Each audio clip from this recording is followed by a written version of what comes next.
I'm not gonna say like everywhere in Japan is like safe, but in general, it's like Venezuela, like you can't really go out at night because like you might get kidnapped or shot. When my stuff hicked up, I had like other content creators ask for videos. All these people are making views and money out of like the stuff I'm giving them, right? I see a lot of people say like Japanese people hate foreigners. Never really experienced that. Went to Asakusa, was walking around, saw this mask, and I was like, oh.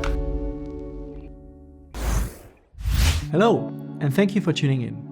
If you're enjoying the show, subscribing is the best way to support us. It helps us grow and bring you new stories from life in Japan. All right, let's jump in.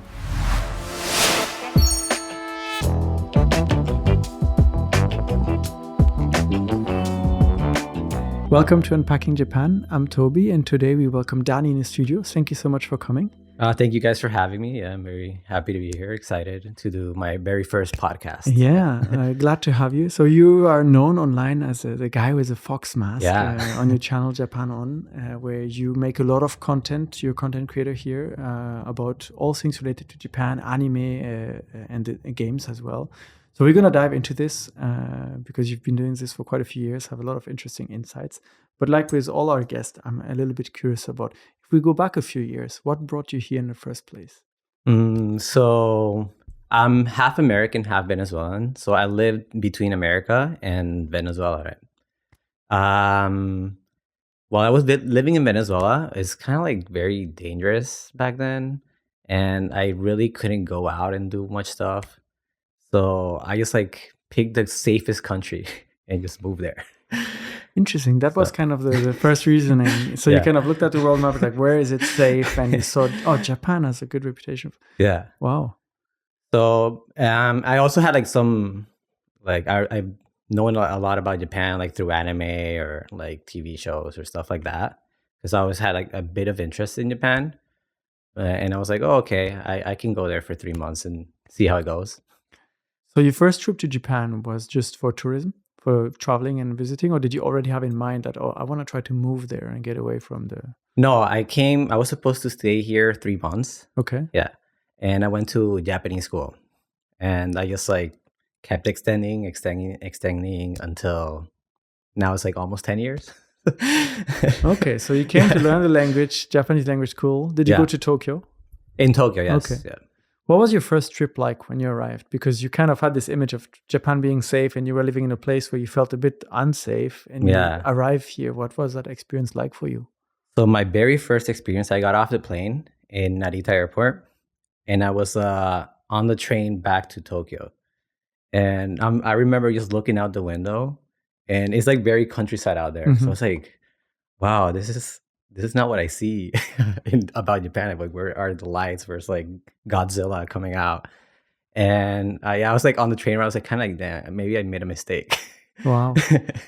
But then I arrived at Shinjuku and I see like Kabukicho, like all the lights and stuff. And it's like, oh, okay, this is a place cool. I came for. Yeah. Yeah. Did you feel the safety differences pretty quickly? Yes. Because like when I lived back in Venezuela, like you can't really go out at night because like you might get kidnapped or shot or something like that. Here, like everyone just goes out at night. You know, I'm not gonna say like, everywhere in Japan is like safe. Maybe if you go sketchy areas, but in general, it's like pretty safe. Like you can just walk down the street at 3 a.m. and nothing's really gonna happen to you. How was the language school experience for you? It was good. Yeah. It was very strict, actually. Yeah. Yeah. I always hear like people going like language schools or around like if they go like my Venezuelan friends that go to America or like Australia and they all go party and stuff. Mm-hmm. But my school was like stricter than my university. Really? Yeah. I've heard different stories from people that went kind of around Japan to various language schools, and it really depends on where you land. That could be, but my experience was like I went to a school in Shinjuku. And every day I had like a kanji test. So I had to like study every day. No choice. Yeah. So like no, like I did go out and stuff, but it was like not the experience that many people have. Just like every night in Shibuya and just like doing whatever. You mentioned that you kind of started extending your stay and prolonging your visa and kind of staying at school longer. Yeah. What was it that made you want to stay here? So I had some Japanese friends. I came here in winter. It was January, I remember. And it was still kind of like cold. You couldn't really go out and experience much other than going snowboarding and stuff like that. And my friends were like, "Oh, like you're leaving in March? No, you gotta stay and see the cherry blossoms." I'm like, "Okay, maybe I'll extend 3 months and see the cherry blossoms." And I saw it and it was like amazing. My first time was like in Kyoto, Osaka, actually. So it was like one of the best places to see it. Then my friends are like, "Oh, like you're going already?" But like in summer, we have the summer festivals. Yeah, Yeah. so you have to stay and see that. It's like a very cool experience, like Obon and the Nebuta Festival. So I extended 3 months, and you so stayed I over kept summer. going and going and going until I already had too much stuff in my apartment. It's like, oh, this is annoying to bring back, so might as well you stay here. But I imagine if you want to stay, you need a kind of plan, right? Yeah, It's not possible to just extend the student lifestyle indefinitely. What of was course. your thought then? Like you're in Japan at the time, you're still far away from content creation. Yeah. Did you start thinking about a career here? Not really. I just went with the flow, and I was like, okay, if anything fails, I can just go back, right? Like what's the worst that can happen? I was like young back then, so like I don't really have anything to lose, right? So I just decided to find a job. I applied, and I was very lucky. Got my work visa, and I don't know, it's very smooth. What kind of job was your first work experience? I worked in marketing. Yeah. Oh, cool. Yeah. Based in Tokyo, I guess. I was actually in Yokohama, but it's very close. So if you take the Fukutoshi line, maybe it's like 30 minutes express. So you work in marketing for a few years. Yeah. Your language studies are behind you. I imagine during those first few years, you get to kind of travel a little bit around Japan. At what point in time do you start actually making content? So fast forward is a bit before COVID. I think 2019 is where I first started. One of my hobbies was photography. So before Reels or TikTok or any of that, I just like taking pictures. And one day I was just sitting on my couch going through like Instagram, and it's like, wow, like these people have these pictures and they're famous, but I think mine are better. Right? It sounds like a bit, but that's how I felt when I see some of these people, right? So I was like, okay, so why don't I just like post them and see how it goes? So I started posting my pictures, and it starts going like up. Like I got like my first 1,000 followers like in a week or so. Okay. Yeah. So I was like, oh, That's okay, pretty maybe. quick, yeah. Yeah. So I was like, oh, maybe I should keep doing this, right?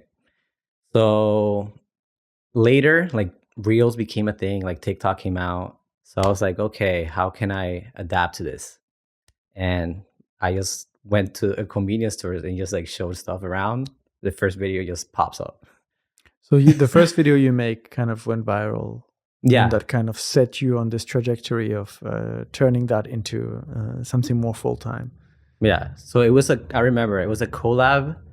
It was 7-Eleven and Mario. So okay. It's like Mario bread and a Yoshi cake or something like that. And that's like the first video I made. What's that experience like when you are kind of working full-time and you just make this random fun video about a collab at a combini, and then you wake up the next day and it kind of went viral on the internet? I mean, it's unbelievable, right? Like I don't know how to like. Oh, I can't believe like so many people is watching this. Like, you must get like so many messages suddenly, and maybe like people commenting and asking, "Can you make more? Is this real?"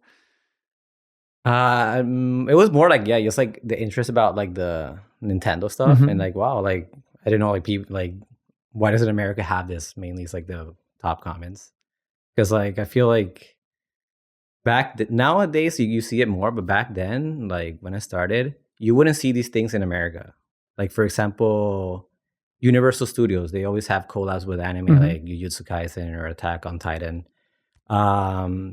In America, you never saw this until like recently. They started doing like collabs as well, like Jujutsu Kaisen. Like they did, I forgot the name of it, but they had a collab as well. So basically, here in Japan, big brands from maybe different franchises, different production companies will collaborate together on like events. Yeah. But in the States, at amusement parks, it's usually kind of restricted to the theme of whoever owns the licenses, whether it's Disney or. Interesting. Yeah.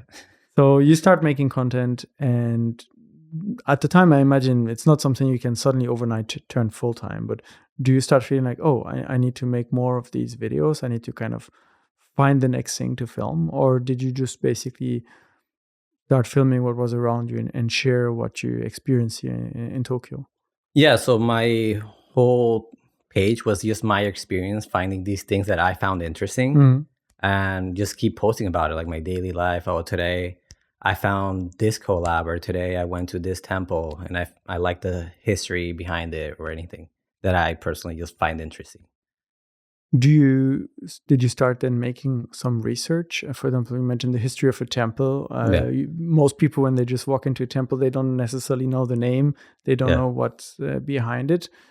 Do you kind of then put more intentions behind your videos, that you kind of research a place and make dedicated videos to introduce them? Yeah, if I found something like that I personally find interesting, I'll like deep down, like go on the internet, find like all the information about it and try to make it like the most accurate ever. Like an example I'll give you is in Kyoto, in Kiyomisudera, there's like a little shrine, and it is like dedicated to love. Within the kind of temple complex? Yeah, inside it. And so after you pay and go in, right now it's under construction, but there's like this, just two rocks across the whole like shrine. Like one is at the entrance and one's like towards the end. Okay. So I just found it interesting. I'm like, why is like two rocks here? So I start digging and like learning that it's actually like a love challenge. Oh. So like the god in that temple, there's a whole story about it. But mainly is you're supposed to touch one of the rocks and close your eyes and cross all the way to the back of the shrine, and then touch the other rock. Which is not impossible with the amount of people that are walking around. Yeah. But back then, like when I first started, it was like during COVID, so there's not many people. So how long did it take for you to maybe consider the content creation more seriously? I imagine there comes a point where you have a big enough following and enough attention that you start getting a kind of also interest from companies that want to collaborate with you, and that you kind of need more time to make the videos you want when you're still working full-time at the marketing company.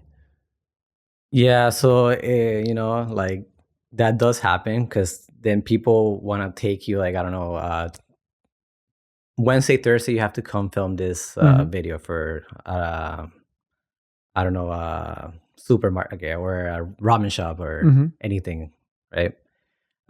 So then that's where it started conflicting. It's like, oh, okay, can I keep doing this like full time, being in this job and also my content creation?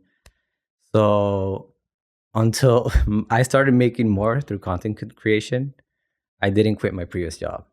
I see. Yeah, that's a good rule of thumb. Until you're kind of financially set. Yeah, because you can't really just dive in if you don't have a plan in Japan, especially because I'm here, I'm on a visa and all that. I can't just like jump and be like, oh, I'm gonna just be content creator, because it doesn't like really work like that. When you do decide to kind of turn this into something more serious, so you then also need, I guess, a content plan. You cannot just keep making videos at the convenience, because that will kind of get redundant. You need to show new things, different things. How does that kind of affect then you as a creator to plan out your videos, to find new things to film, new things to share? So a lot of them, new stuff I just see on the news.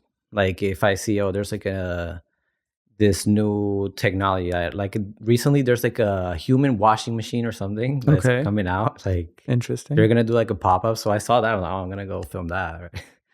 So in terms of content, it's very easy to find stuff to film in Japan, because there's always something new, right? If you go on the news, you'll find something to do. How is this?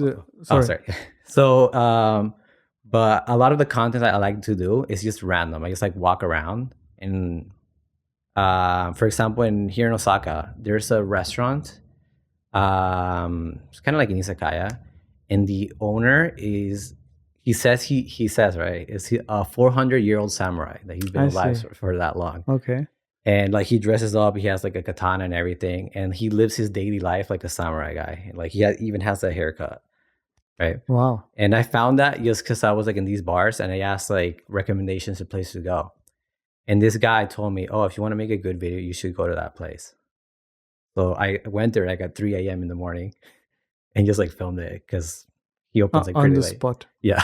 So you must have like pretty minimal filming equipment that you can kind of always have with you wherever you go and are ready to film at any time. Yeah, I mean, your phone can do anything, right? Because nowadays I feel like in content creation, especially when we kind of see what's happening on YouTube, there is a more and more emphasis on like high production quality with teams and a lot of equipment, and to make kind of more cinematic videos. But in your case, you kind of keep it to, you want to show the here and now. So kind of, is that correct? That's correct. Yeah. For some videos, if I do plan them, I'll take like better gear and stuff. But it also has like some like I feel like people also want to see like authentic things, right? So if I just take my phone and like maybe my viewer doesn't know that I just filmed this randomly, right? But like in a way, it does make it more authentic for me. And I think like what in the storytelling you can kind of see that than having like this whole expensive gear. Like, oh, I just randomly stumbled upon this restaurant, but then I have like this huge production on the video, right? Now your platforms are pretty big and you have a large amount of following. What do you notice about that audience that you've built? Are they mostly overseas and interested in kind of coming to travel to Japan? Are the people based in Japan that just like you are kind of looking for information about the next thing to visit or experience? Or what kind of people are you kind of interacting with? The majority of my followers are from America, also other countries. There's India, Malaysia, and Canada, Australia. There's like from everywhere. I believe that most of the people do not live here, and it's either people who travel to Japan or have interest into coming here, and they just want to see new things, or they just want to see how life is currently there. Because I have some people that commented, "Oh, when I used to live in Japan, it was like this, but now I see this changed." Interesting. Things like that. You mentioned starting out during COVID. Yeah. It's a time where Japan was kind of closed off to travel, and you kind of had a lot of room to create content. Now that Japan has reopened, it feels like the country is seeing this big tourism boom, and with it, a kind of content creation boom. And there's so much out there.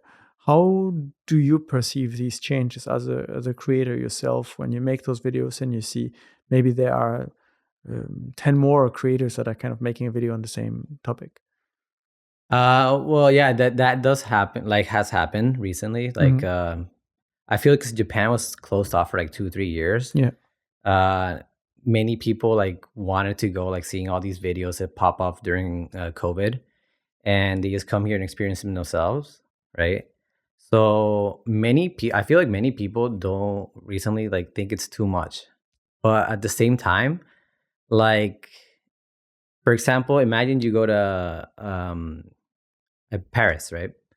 And you tell like foreigners to like not go to the Eiffel Tower and take pictures with it, right?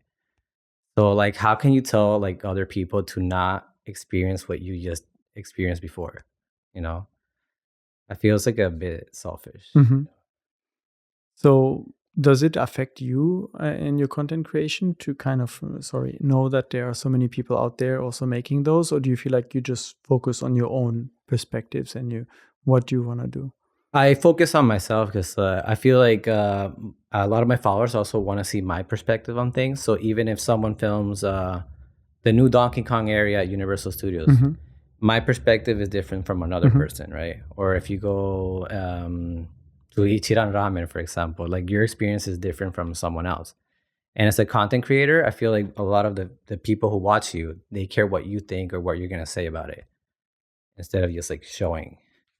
One of the ways you kind of decided to stand out from other creators is visually. And we've had it on the table for a while. Maybe people are wondering.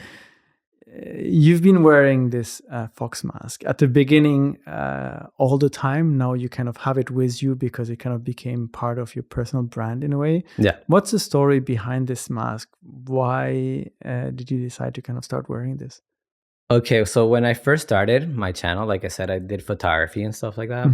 And then after I continued making videos, I was a faceless channel. I would just like pick up things and just show them on camera. I wouldn't show myself in the video. Because like I personally was like very shy, or like I didn't have the self-confidence to like put myself in the videos. Right. So also when my stuff kind of picked up, I had like other content creators like outside Japan, like reach out and ask for videos or like, oh, can you film this thing? And then they would make a video on it, like sitting maybe here, and then just like green screen or just like tell stories about those things. And they were like not so kind to me, right? So I was like, oh, like all these people are making like views and money out of like the stuff I'm giving them, right? Even though they are paying me, but like the proportion wasn't the same. So I just sat there like, oh, maybe I should just make them myself and be in the video myself. But I was like, like I said, I didn't have the self-confidence or to do that. So I just went to Asakusa. I was walking around, saw this mask, and I was like, oh, maybe I should just wear this. So the selection was kind of random. Yeah. So yeah, I just like picked it up, and like kind of like a purpose was that if I put this on and be on video, like you don't have to be like a certain race or attractive or I don't know, gender. It doesn't matter as long as like what you're saying is important, right? So it doesn't matter who's behind the mask. Like you can also wear the mask as long as what you say is relevant to people. I imagine when you went to that shop in Asakusa, the owner probably had a lot of masks to pick from. What made you go with a fox mask? I mean, this one was like made of like the actual, like the traditional way. Like the, oh, wow. It's not like the plasticky ones. Okay. Yeah. So I don't know. You just like call me and it was like a traditional design on it. And you've kept it all these years. Yeah. But now you wear many different masks, always fox masks, but kind of different variants. Yeah. Before, when you arrived here, you mentioned that this is actually the original one that you used at the very beginning. Yeah, the first one. So you can see it's very damaged. Well, not damaged. It's in good condition. It's used. It's got a little bit of patina. So I was scared to like break it. So that's why I started using other masks.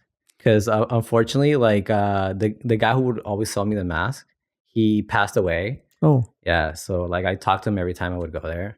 And like I just wanted to keep it, like not break the original. You can kind of frame it as like the place where it all started. Yeah. Eventually you decided though to take off the mask. Yeah. What was the point where you kind of realized, oh, maybe I can do this and I don't need to be shy about kind of talking to the camera and talking to the audience? Well, I have to thank my followers for that because they supported me all these years. And like they always want to like, oh, you should when I first started, I didn't use my original voice even. I used like AI voice. And they were like, no, we want to hear your voice. We want to hear your voice. So I made the videos hearing my voice, using my voice. Then like they want to say, oh, we want to see your face. We want to see your face. And then like, thanks to their support, I feel like more comfortable. Okay, these guys like care about me. They want to like get to know me. So I took off the mask. And did that change anything? Did you feel any different by doing the videos with yourself and kind of not behind the fox mask? The first moments were scary, but they were also very supportive. They're like, oh my God, you finally did it. Like, so that kept me going. And now it's like, this feels like another day. But the mask is still with you wherever you go as a kind of memento to how it kind of got started. Because like it feels like part of like what made the channel like it's like iconic for the channel. It's kind of like maybe this Daruma is like iconic to you. Yeah. Right? So I just like keep it. I could just like let it go, but like I decided to do the opposite. I even made like this T-shirt and it's like embrace the fox mask. I'm very curious about, has wearing this mask in public spaces when filming led to interesting interactions with locals that maybe we're wondering, like, what is this person doing walking around filming himself wearing a fox mask? So I've actually, like, when I had like hate comments, many people said like, oh, this is like very like disrespectful, or like Japanese people hate him for doing this and blah blah blah. But it's like I've never had anything like that. Like I've worn it and maybe people walk back and say, oh, he's wearing a fox mask. And he's like, they don't really care. So they don't care. Not even like interactions out of curiosity, but generally just like, okay, well, some guy doing something here in Japan. Yeah. I feel like as long as you're not doing anything actually disrespectful, like if I'm maybe running around and like knocking things over or like damaging property, they would care. But like I'm just there filming, just pointing at things. Like I'm not harming anyone or disrespecting anything. Earlier, you brought up when we talked about kind of the growth of Japan-related content creation, the fact that some people may feel like it's too much now. Yeah. Your content, when we kind of scroll through, we see that the thumbnail for all your videos is like, in Japan there's this, or Japan has this, or and so on and so forth.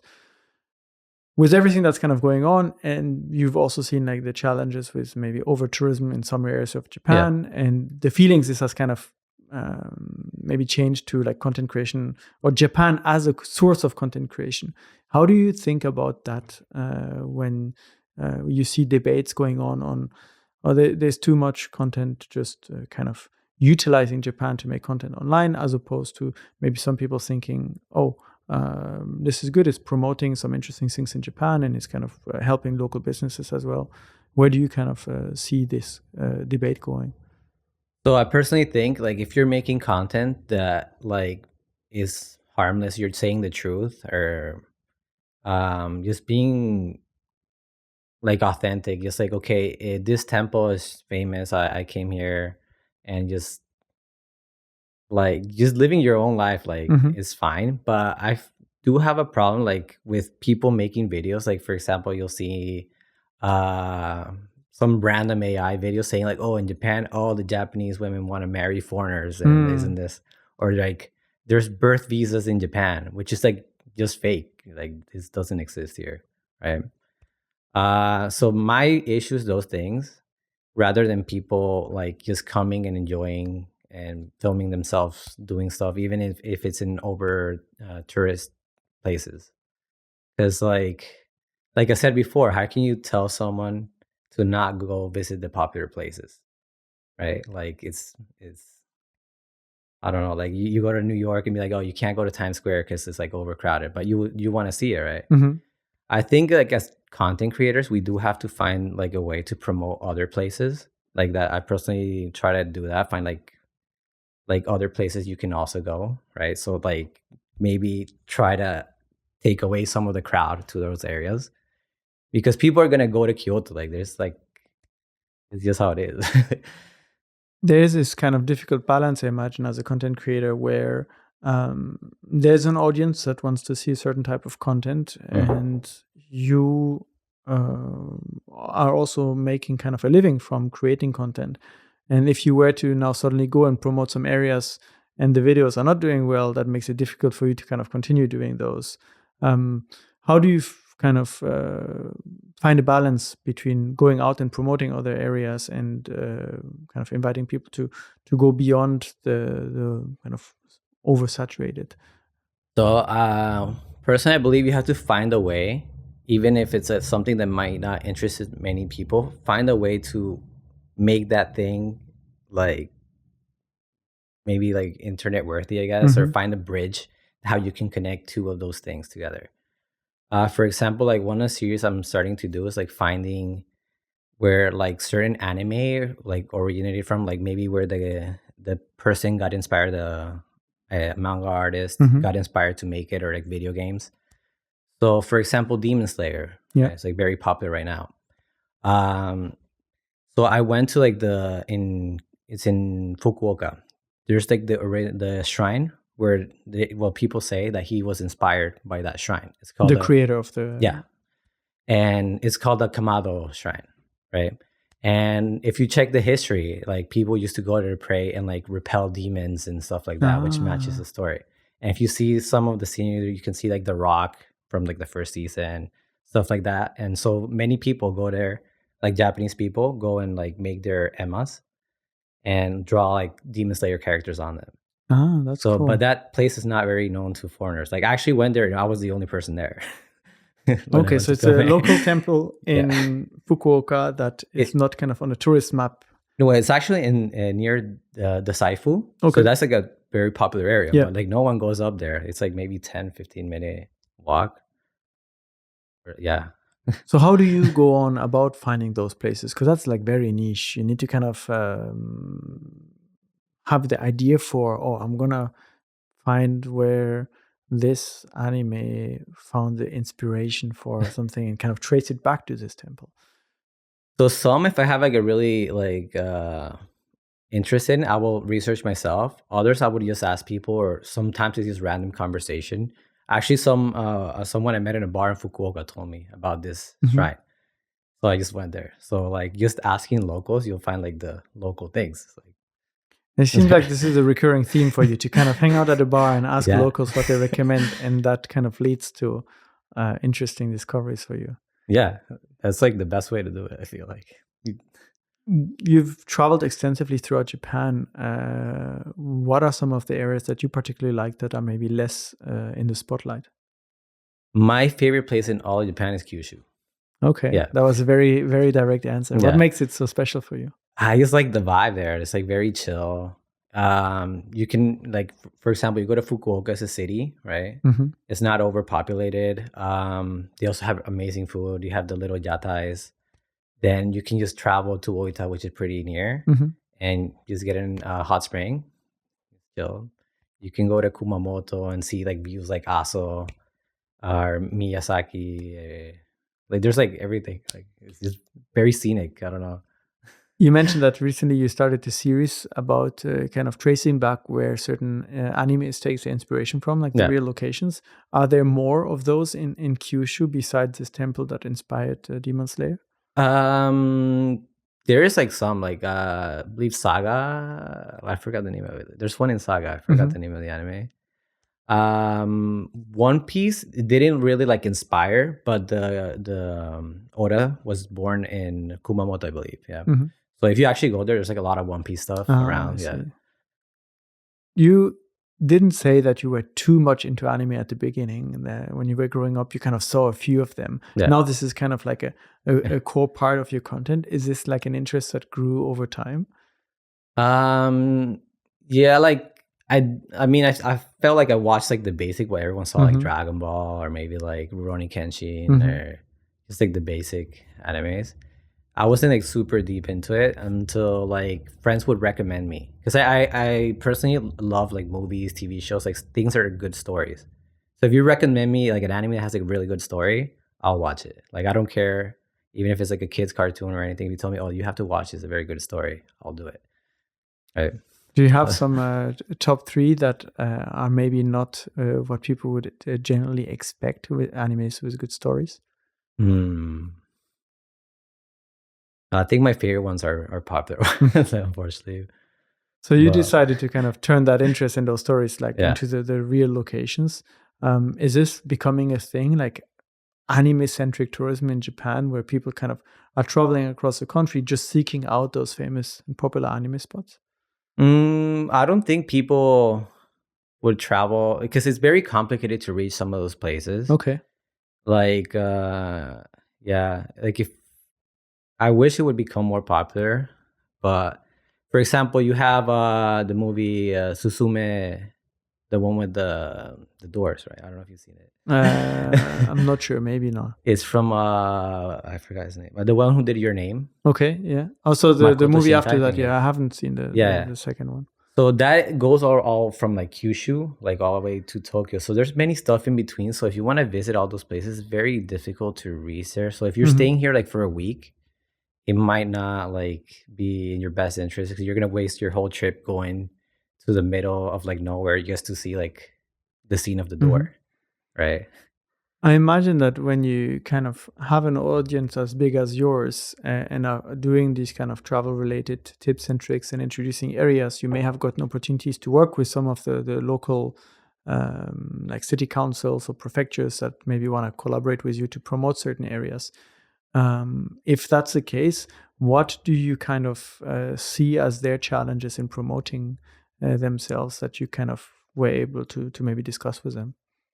I think like most of the problems they face, they want to like the overtourism thing is a very big issue for them. They want to promote other places in Japan, but there's obviously amazing places all over the country.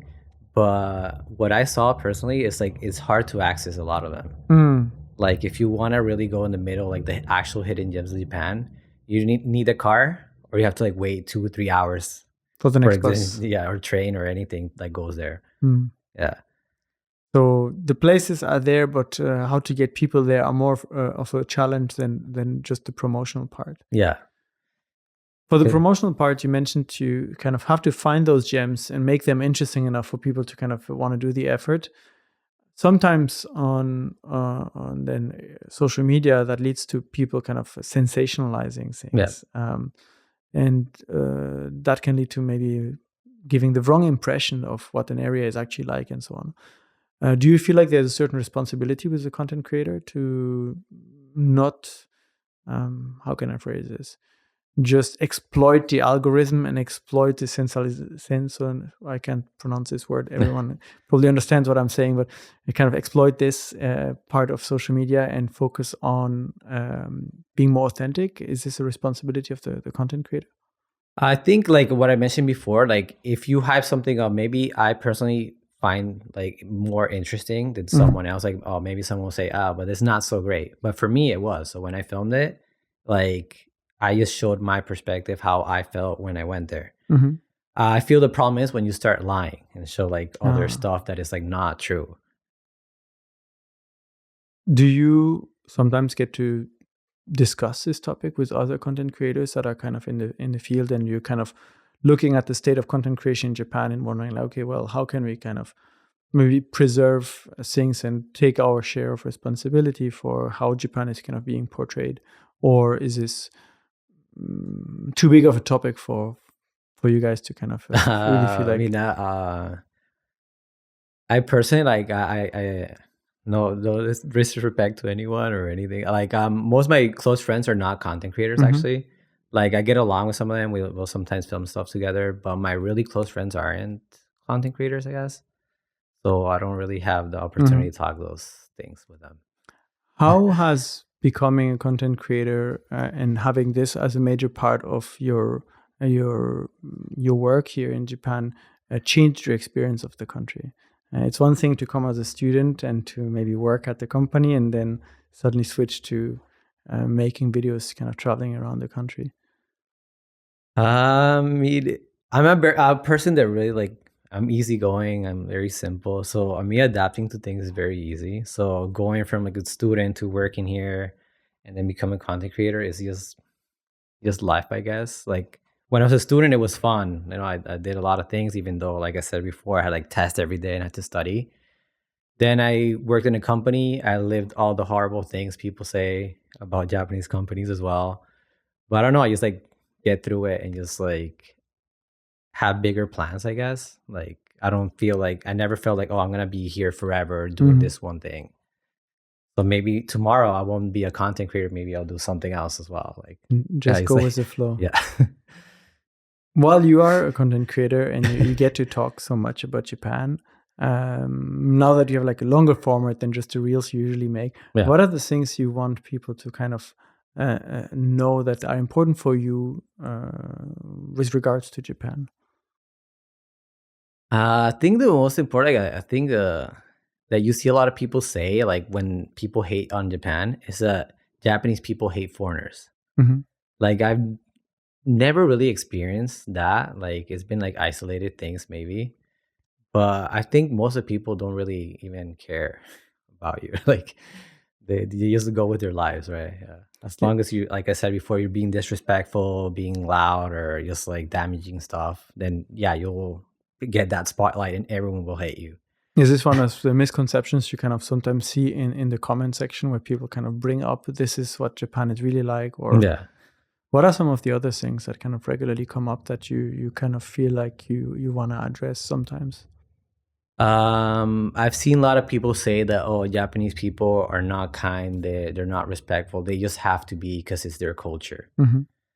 It's like very split. Like of course, like not everyone's just like kind out of the blue. Like sometimes there is, for example, if you go to like a convenience store or a hotel, people will treat you like way nicer, and you know they'll give you the whole Japan experience of customer service. But like of course they're just working in a convenience store, for example, right? Maybe they don't want to be doing that. That's like obviously true, but that doesn't mean they're like awful people inside. They're like, oh, they just have to do that. Or for example, if you're in a train somewhere and someone is just kind and lets you take the seat or something, it's not like, oh, they're just being kind because they have to be. I feel like in a way they don't really care. It's like it's just their culture. right? There's not that deep, I feel like. A lot of misconceptions online about what Japan is or isn't, or Japanese people are or are not. It's kind of difficult to manage sometimes. And it's like normal people. Mm-hmm. That brings you to kind of what you're doing today, but what are the things you would like to do moving forward? You've done now content creation for 5 years. You started this new series that is more anime focused. What are the projects you kind of really would like to take on? I would like to focus on like long form videos and just going in depth, because like, a lot of people just like, oh, just the short things, you don't explain many things about this. But like if you make a video like 30 seconds, 1 minute long, you can't like see the whole thing. So I want to go like dive deep into certain things that are more niche. That's quite a big switch, right? Because you've done primarily short form content, and like, as you said, 30 seconds, you showcase a store where the owner is saying to be a 400-year-old samurai and kind of, oh, this is a shop, come and visit. But going in depth into the story of like a temple, or do you have any idea of how you want to approach this change? And it's like a different universe of social media, basically. Yeah. So I'm not sure. I'm still figuring it out. It's kind of difficult, mainly because I've never done something like that. And I mean, but I don't know. You just have to go and do it, test it out. If it works, it works. It doesn't, just change things. Just like with everything, kind of go with the flow. Yeah.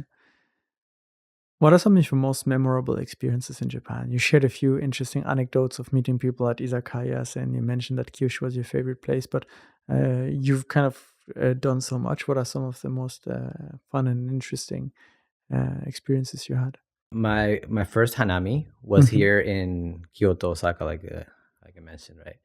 And I remember going there, and I was just like chilling and just enjoying the hanami. And like many people do the picnic thing. Yeah. Right. So I was just like around there, and it was like maybe my third month in Japan, and these people just like having their own like hanami, like all Japanese. They just call me over and say, "Oh, like well, where are you from?" Blah blah blah. And we just start talking, and then they just invite me to sit there because I was like all alone. That was like early on. And that's cool. Just being invited by random people. Kind of speaks to your point earlier about the misconceptions sometimes people have, and they can be very welcoming here and create these unique experiences. Is this something that you want to focus on more as well? I feel like in your content you showcase a lot of places, but you don't necessarily interact directly with people and kind of showcase their stories. Is that an angle that you kind of want to try to go into? Yes, actually, but it's like very difficult, like, because in Japan, like, it's kind of badly seen to just like approach someone with a camera and just like, oh, hey, like, let's make a video here, like, where are you from or anything, like, yeah. So you kind of do have to plan certain things, like if you want someone in the video, I don't want to like make anyone feel uncomfortable. So like, it's hard to find the balance between making it like authentic and planning, right? Because yeah. So for you, authentic means you film an experience in the moment. Yeah. What are some of the most challenging videos that you kind of had to make, where it wasn't just as simple as going around and filming something, but you actually had to kind of face some challenges? Or I think most of them I face challenges in Japan is very strict when it comes to recording things. You'll see in many places like, oh, it's okay to take a photo, but video is not okay. Oh, I see. For some reason. So the best parts are obviously the part you can't film.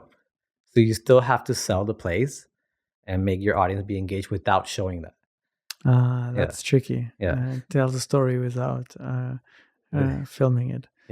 So you mentioned you do a lot of all your narration now with your own voice. It used to be an AI voice in your very early days. Is this something you spend a lot of time on to kind of script, or is this something that you kind of also record in the moment, your first thoughts, and you kind of work with that for the video?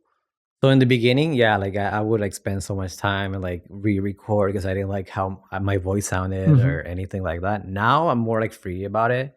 I do have certain videos that has like a script, but it's not, I don't really stick to it. I just like, oh, this is like the base for it. And I'll just add or just like remove things. Pretty straightforward. Yeah. And We talked about quite a lot of things today. Is there anything in particular that was important for you that you would have liked to share, that you would have liked to get into that maybe I didn't ask so far? I can't think. Yeah, there's always something that comes up after we stop recording. Yeah. So I like to ask that question towards the end, because you never know, maybe something will come up. If there's nothing, we covered a lot of interesting things, and you've done quite an extensive coverage of Japan so far, so people can go and experience your videos on your different platforms. We'll make sure to have them all linked in the description, but I'm sure we'll see more of the fox mask and hopefully some more long-form content as well. Yeah. When do you think we can expect that? Are you going to try with 2026 to make that? Yeah, for sure. 2026 they're coming. I'm trying to make it like the month of December, but if not, for sure 2026. You've been working by yourself all these years, right? It's you do the filming and editing as well, so. For 90% of it, yes, I do myself. Sometimes I do have my friend, and sometimes cameraman and editor, Mayday-san, like shout out. He helps me a lot. He also comes travel with me many of the projects I have. So maybe we'll see more of them as well in those long form videos. Yeah. Dani, thank you so much for coming and sharing kind of a little bit of your story and your insights into like the content creation here in Japan. It was a pleasure having you, and all the best with your plans.